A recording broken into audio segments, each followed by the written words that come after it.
Hey everyone, I'm Shelby. Buckle up because I'm about to tell you a story. And let me warn you, it's not all sunshine and rainbows. It's about injustice, about how my life got twisted up because of my mother-in-law, Sharon, and my sister-in-law, Haley. Let's rewind 8 years ago when Chad, my amazing husband, and I tied the knot. Back then, everything seemed perfect. Chad and I were head over heels for each other. We had dreams of a happy life together, just like in the movies. You see, Sharon wasn't exactly thrilled about her son marrying me. I guess she had different plans for him. And Haley? Well, she was like a puppet, dancing in her mom's tunes, causing chaos wherever she went. She was younger, but oh so foolish, the queen of bad choices. Haley despised me like it was her job, and 3 days before our wedding, Haley and Sharon barged into Chad's and my apartment. What's going on? You can't just barge in here like this. Look at this, Haley. My own son won't even let me into his apartment. Mom, it's not that simple. Every time you come here, there's tension and insults thrown at Shelby. Why can't you just accept her? She's an amazing woman, educated, from a good family. What's the problem? Chad, you're not seeing the bigger picture. There's something about Shelby that doesn't sit right with us. Shelby is the woman I love, Mom.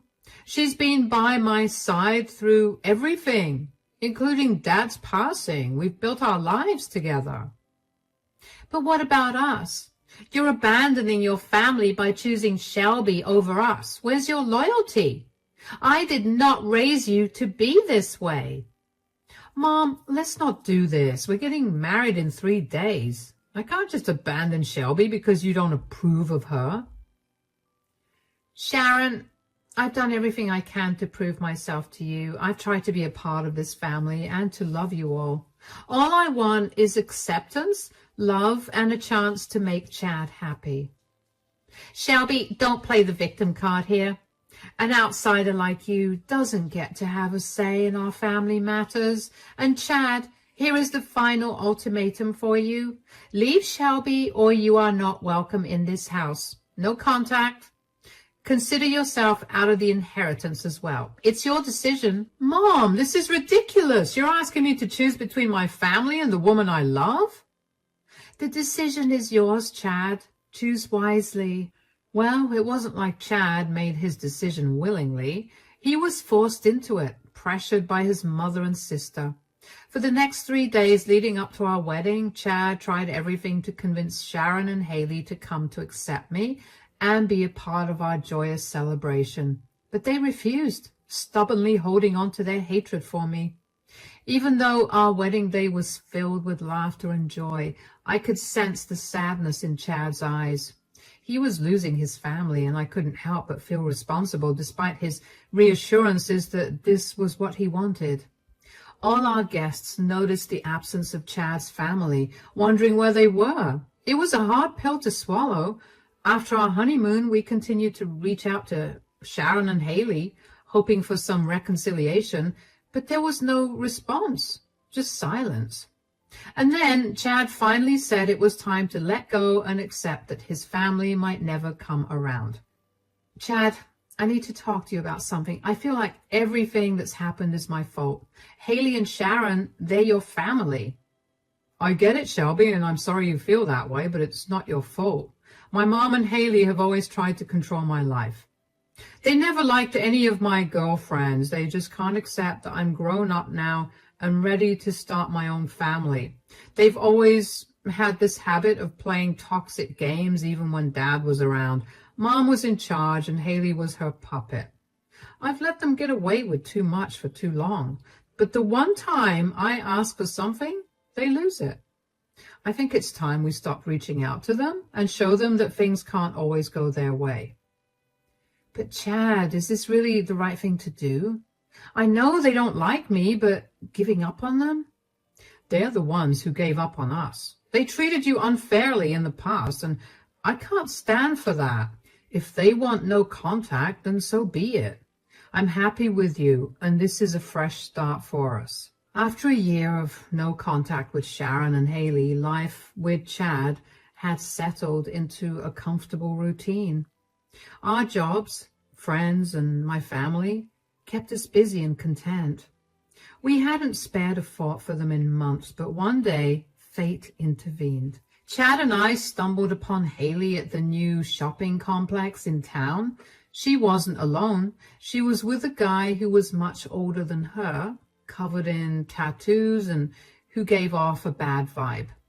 Haley was Chad's sister after all. I understood his protective instincts.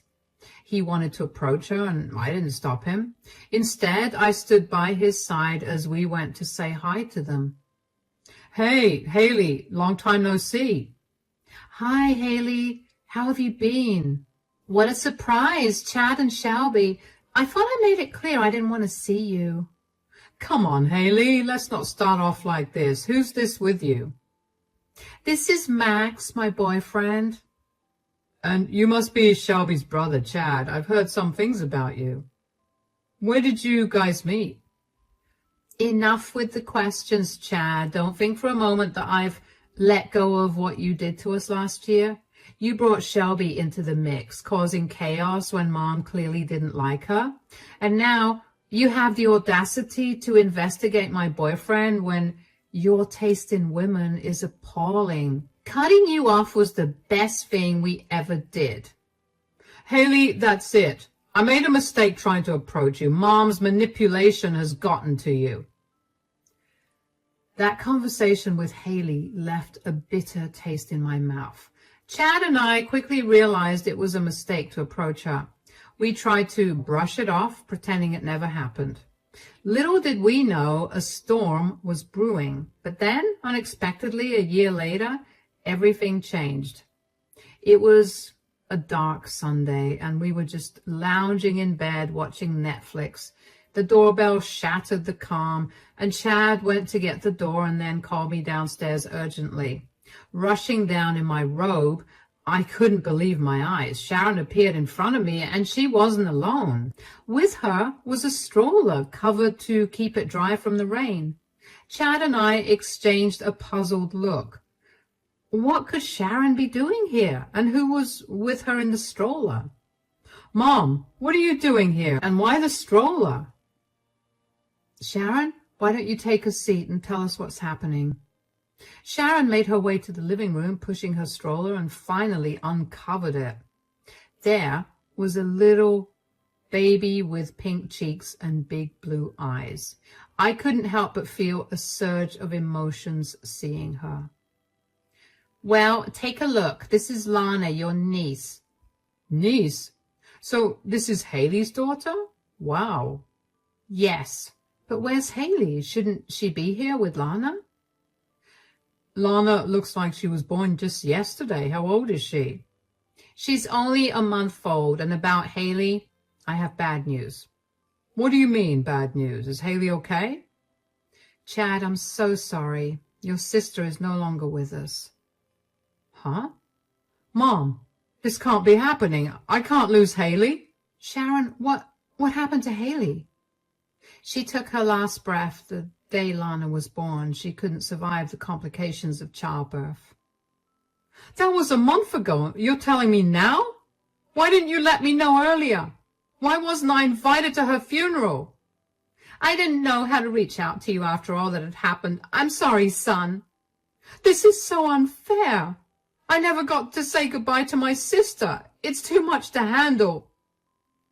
"I'm so sorry. Haley didn't deserve this. Why didn't you tell us earlier, Sharon?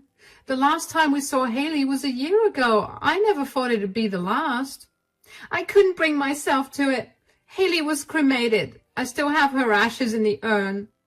"Wait, who is Lana's dad? Did Haley ever get married or—" "Well, she was never married. The guy, Max, he didn't want to be involved, and your poor sister was too sweet to terminate the pregnancy, so she decided to do it on her own." "Ah, that Max. I never had a good feeling about him."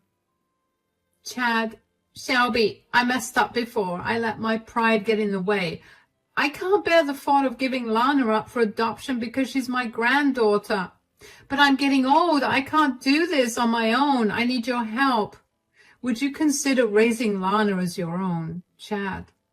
I know Haley could be troublesome at times, and I blame myself for not guiding her better. But please, find it in your heart to forgive her. Consider this. Lana is your blood, your niece. I know raising her won't be easy, but she deserves a chance with a family who loves her. Mom, this is a huge ask. We haven't even considered having kids of our own. We have demanding jobs, and our lives are already pretty hectic. Raising Lana would completely change everything. I don't know if we're ready for that kind of responsibility. Sharon, I understand where you're coming from, but this is a lot to take in. Imagine Lana bouncing from one foster home to another, facing who knows what kind of evil is out there. Yes, you walked out on us 2 years ago, but now you have a chance to make things right. For me, for your sister, who isn't here to ask this herself, think about your dad.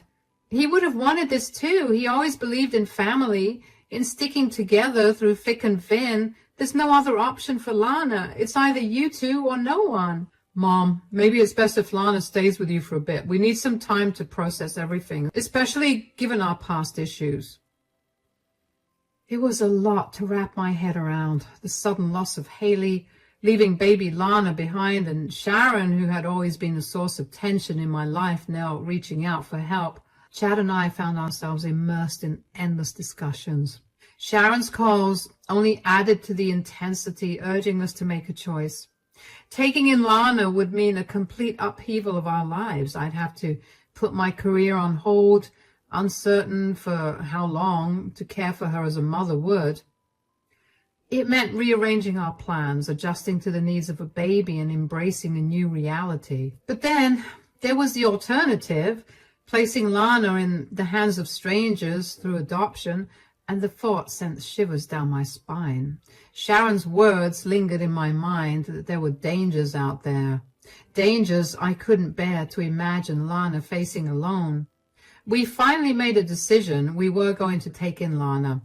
When we called Sharon with our choice, her relief was noticeable.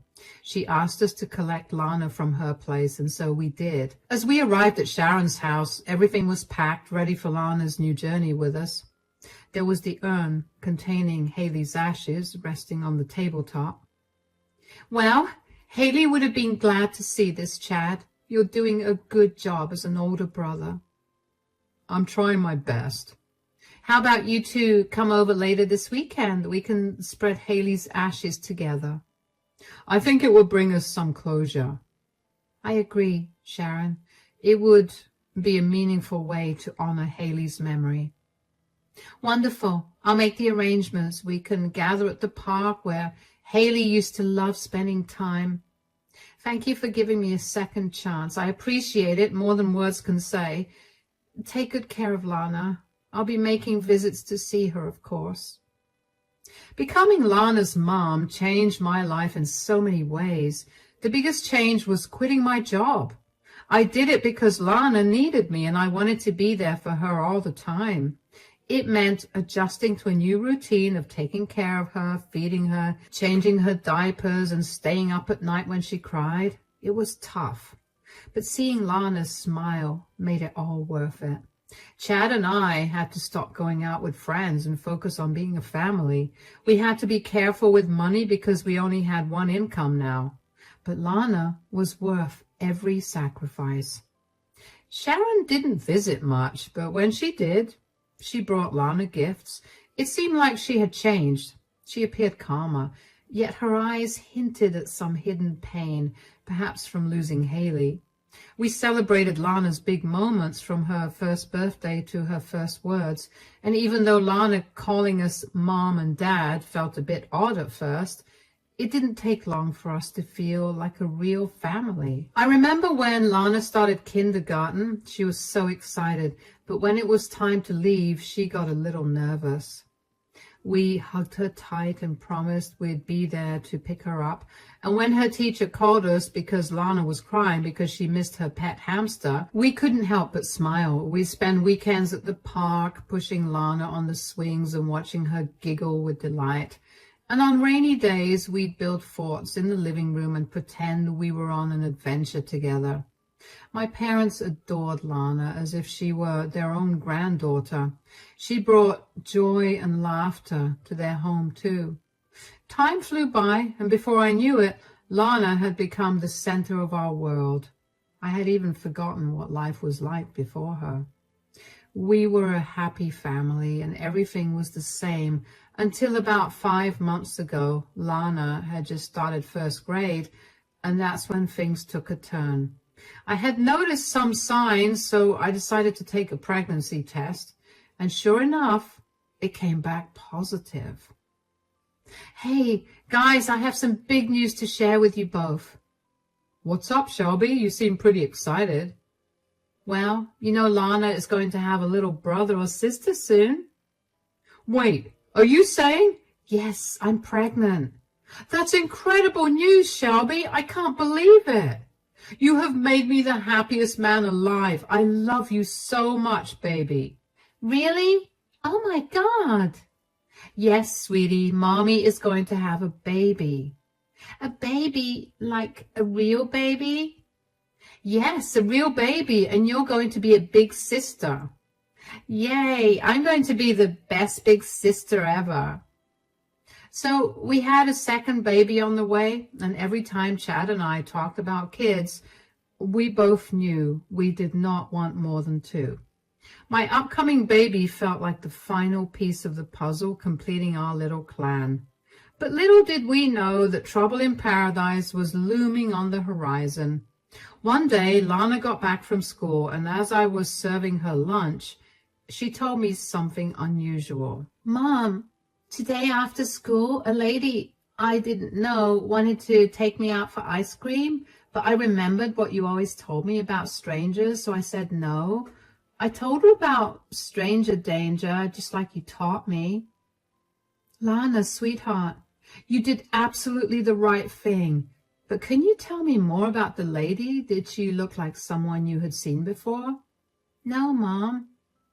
I told Chad about it, but he brushed it off, saying I shouldn't worry. He thought it was just some random woman. We planned to address it with the school on Monday since it was the weekend, but life had different plans. We were enjoying our weekend. Chad and Lana were in the backyard watering the plants, and I was baking some chocolate chip cookies, but then I heard a knock. And before Chad or I could reach the door, Lana ran and started shouting, Mom, it's the ice cream woman. When Lana mentioned the woman, I hurried to the door with Chad, our faces drained of color when we saw who it was. Haley, alive! But that could not be right.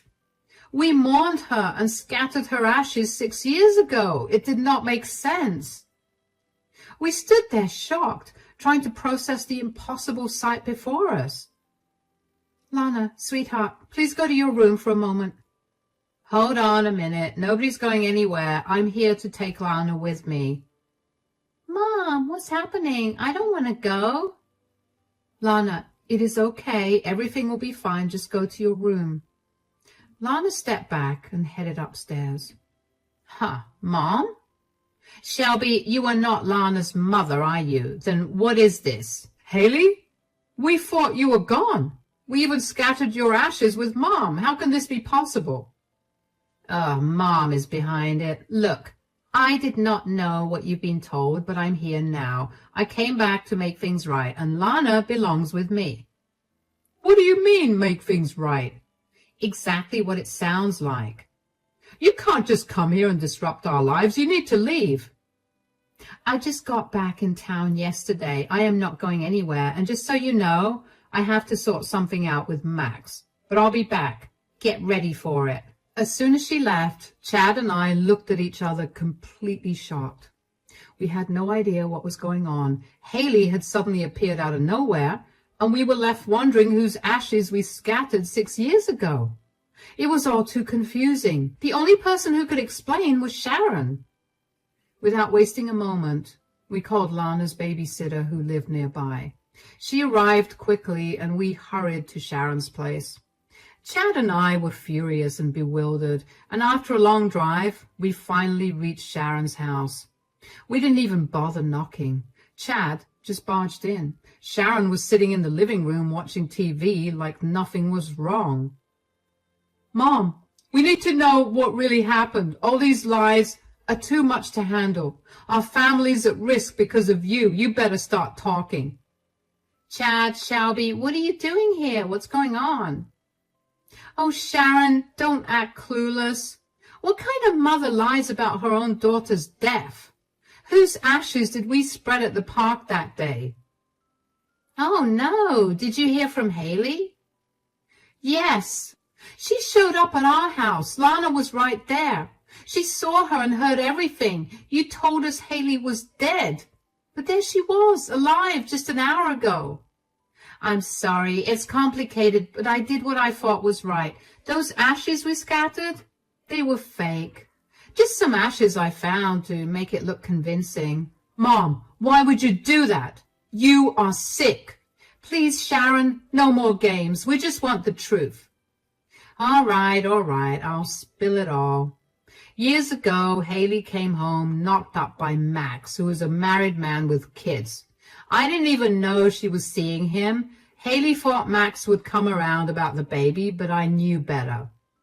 Oh my God, she got mixed up with a married guy?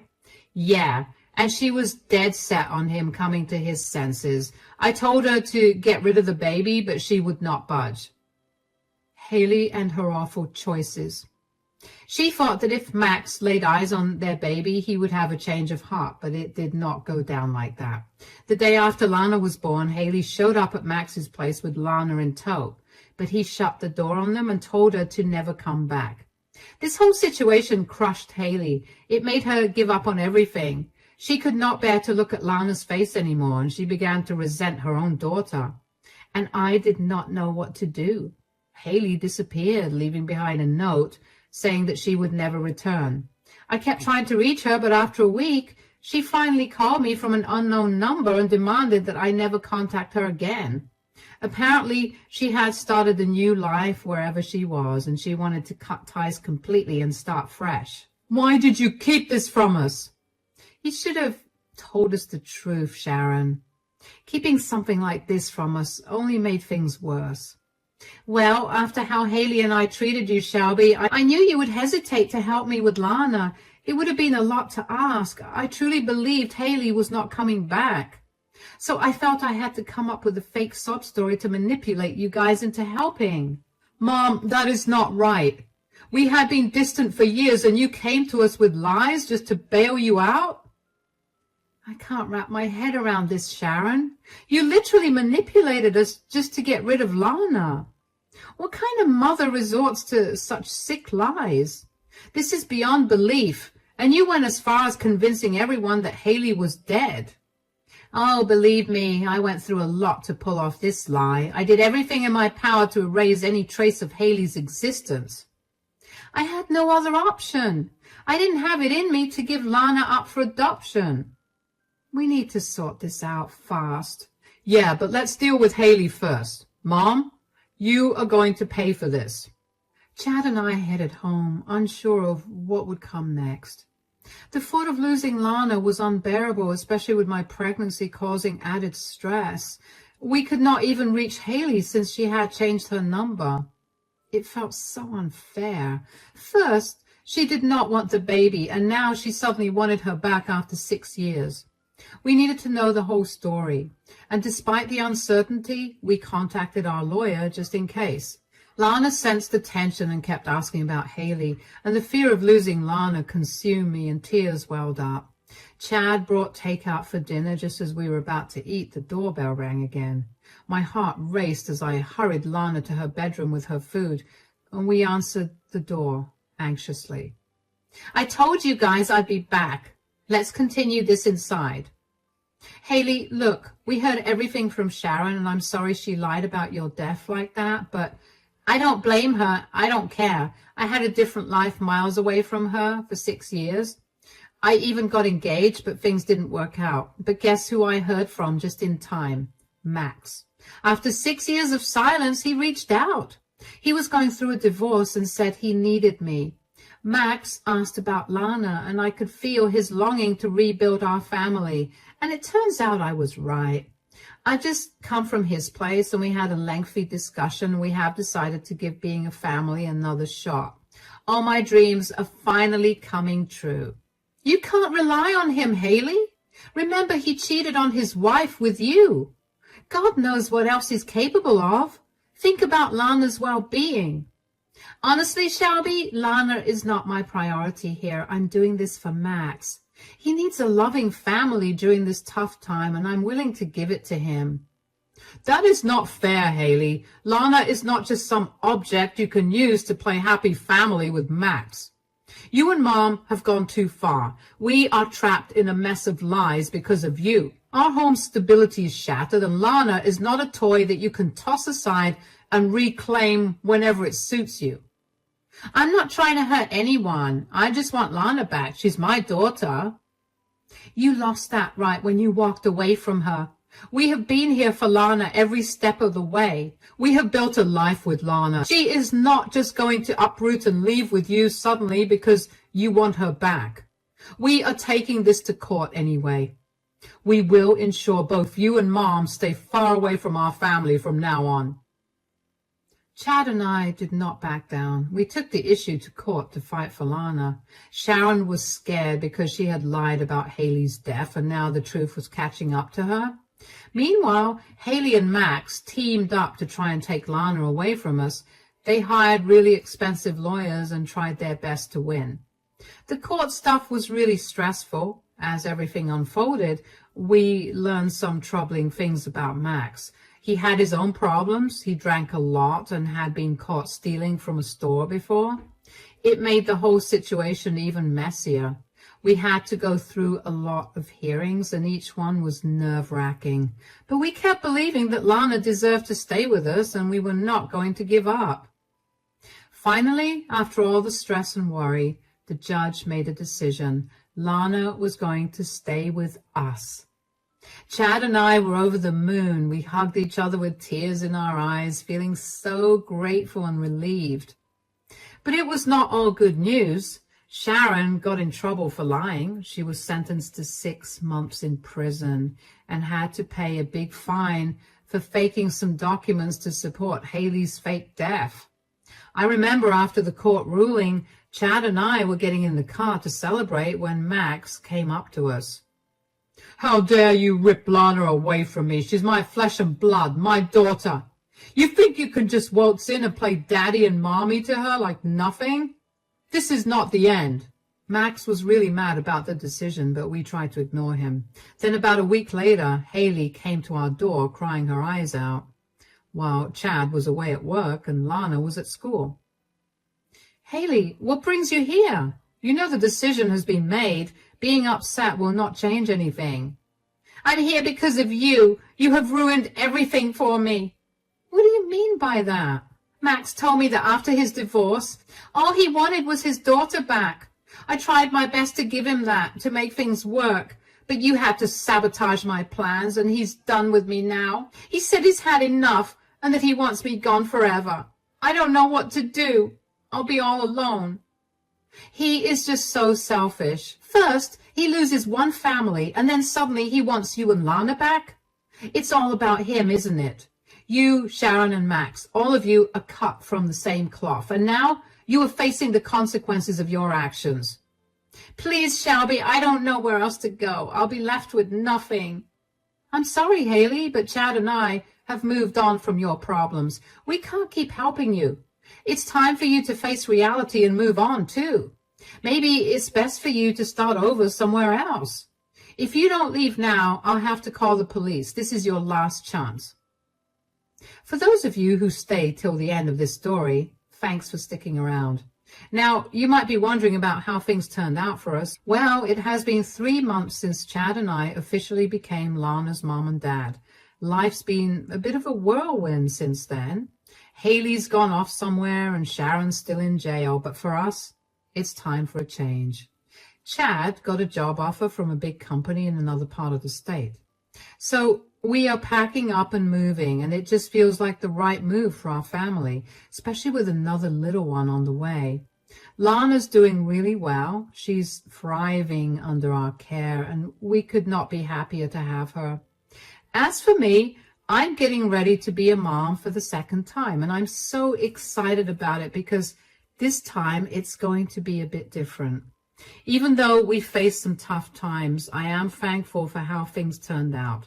Without those struggles, we would not have Lana, and she has brought so much happiness into our lives. So here is to new beginnings and whatever the future holds.